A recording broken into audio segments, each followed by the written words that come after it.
अस्सलाम वालेकुम दोस्तों, कैसे हो आप सब लोग। उम्मीद है कि आप सब बहुत अच्छे होंगे और हम भी बहुत खैरियत से हैं। तो आज की शुरुआत हुई मार्केट से। ये है संडे मार्केट। तो हमारा जो संडे मार्केट भरता है ना, वो बहुत सस्ता भरता है। उसमें बहुत सारा सामान मिलता है जो बहुत ही कम दामों में मिल जाता है और बहुत सारी चीज़ें मिलती है। तो आपको यहाँ ज़रूरत का हर सामान कम दामों में मिल जाएगा। मतलब कि एक तरीके से संडे मार्केट गरीबों के लिए होता है, जो इसमें ना गरीब अपने ज़रूरत का हर सामान खरीद सकता है, क्योंकि यहाँ ज़्यादा कीमतें नहीं होती है।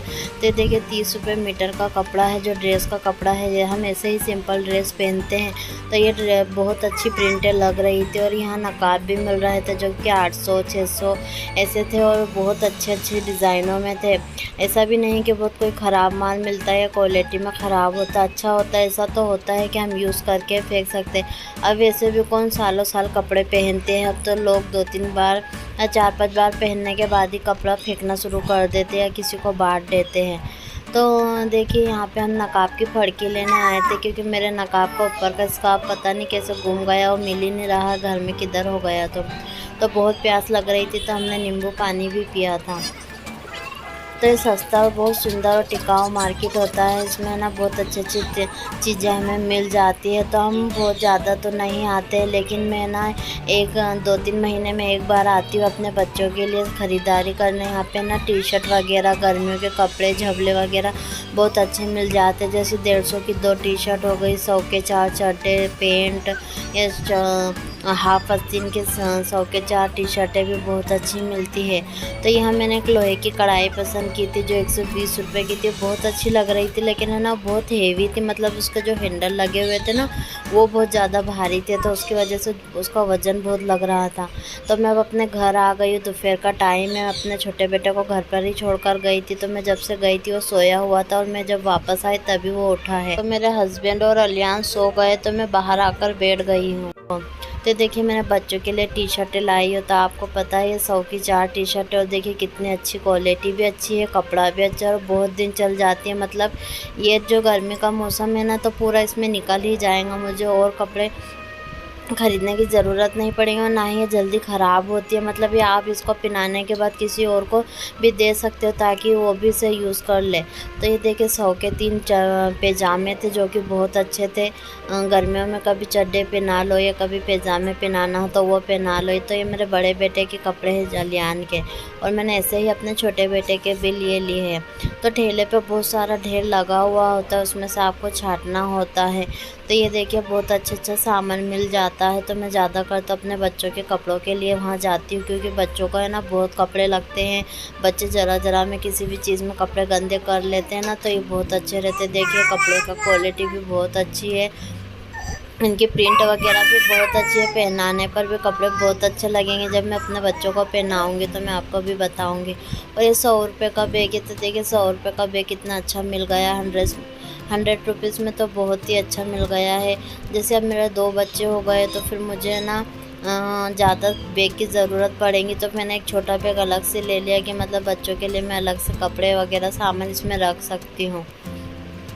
तो ये मैंने नकाब की फड़की लिए। तो जहाँ हम देख रहे थे ना, वो तो बहुत महंगा बता रहे थे। फिर ये हमने बाहर से 30-30 रुपये की ख़रीदी है, जो कि बहुत अच्छी है। उसका कपड़ा भी बहुत अच्छा है। तो हम कहीं भी जाते हैं तो नकाब में ही जाते हैं, इसलिए हमको नकाब भी लेना होता है। और ये देखे मेरे देवर ने कुल्फ़ी लाए थे, तो उन्होंने मुझे भी ला कर दिए। तो मैं जितने भी नए कपड़े लाती हूँ ना, तो बच्चों को ऐसे नहीं पहनाती, मैं उनको एक बार वॉश करती हूँ, क्योंकि वो ढेर में होते हैं। ठेले पर कितने कितने दिनों से बिकते रहते हैं, तो उन पर धूल मट्टी सब जम जाती है। तो जब मैं इनको धो लूँगी ना, तो ये और ज़्यादा चमकेंगे। और मैं भी आपको बताऊँगी कि इसमें से कितना गंदा पानी निकला है झाड़ का। तो दिखने को तो बहुत साफ़ सुथरे दिखते हैं, लेकिन मैं भले अगर मैं दुकान पर से भी, अच्छे मॉल में से भी कपड़े लाऊंगी ना, तो अपने बच्चों को मैं कपड़े धोकर ही पहनाती हूँ। और मैं भी खुद कपड़े धोकर ही पहनती हूँ। मुझे ऐसे कपड़े पहनना अच्छे नहीं लगते और मुझे कड़क कड़क से लगते हैं। तो मैं क्या करती हूँ कि मुझे अभी नहाने का है, तो इसलिए मैं अपने हाथ से ही कपड़े धोकर डाल दूँगी। जब बाजी कल आएंगे तो वो फिर पता नहीं कैसे धोंगे, इसलिए मैंने मेरा हाथ से ही कपड़े धो लिए। मेरे पास टाइम था। तो मेरा बेटा दोपहर में सो के उठ गया था, तो वो नहीं सोया। तो फिर मैंने सोचा कि क्यों ना मैं छोटे मोटे मेरे सारे काम ही कर लेती हूँ। तो ये सब करते करते मुझे शाम हो गई। तो शाम के टाइम हमारे हरभरे आए थे बाहर से। तो मुझे अपने रूम की भी थोड़ी सी क्लीनिंग करनी है। मैं ये जो मेरी अलमारी है ना, इसके ऊपर बहुत सारा सामान जमा हो गया था और इसके पीछे कचरा भी बहुत जमा हो रहा था। मैंने जब से लाई हूँ, जब से ये ऐसे ही लगी ऐसे यहाँ रखे 2 महीने हो गए, तो ये ना 2 महीने से मैंने इसके पीछे के कचरा वचरा नहीं झाड़ा था। तो अब मैं यहाँ की साफ़ सफाई कर लूँगी, अलमारी को भी साफ़ करके वापस जगह पर लगा दूँगी। तो यहाँ कोने में थोड़ी मिट्टी जम गई है, तो मैं वहाँ पानी डालकर एक कपड़े से पोंछ लूँगी और फिर सूखे कपड़े से पोछा लगाकर अलमारी वहाँ लगा दूँगी।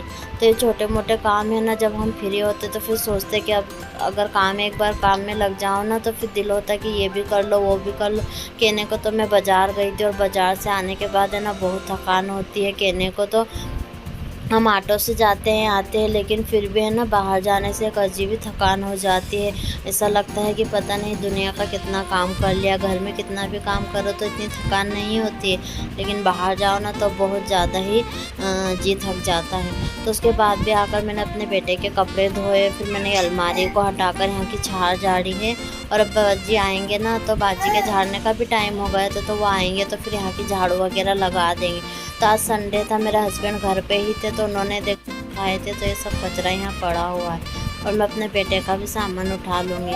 तो दोपहर में नहीं सोने का एक अच्छा फ़ायदा ये होता है कि हमारे जो एक्स्ट्रा के काम होते जो हम नहीं कर पाते तो वो भी हो जाते। तो मैंने अलमारी की सफाई भी कर ली और मैं अब उसके ऊपर ये सब सामान अच्छे से अखबार बिछा के जमा दूँगी और बाकी का सामान मैंने ऊपर जमा दिया है। तो ना ये घान बहुत हो गई थी और मैंने अब मैं डायरेक्ट रात का वीडियो शूट कर रही हूँ। मैं अपने बेटे के लिए खाना लाई तो उसकी फूफो ने उसे बना कर दिया था और थोड़ा सा खाना आज हमारा बस ये सिंपल सा खाना, क्योंकि सबको दावत है, सब बाहर खाना खाने गए हैं। तो आपको हमारी वीडियो कैसी लगी कमेंट करके ज़रूर बताएं। हमारे चैनल को सब्सक्राइब करें, लाइक करें और शेयर करें। अल्लाह हाफ़िज़।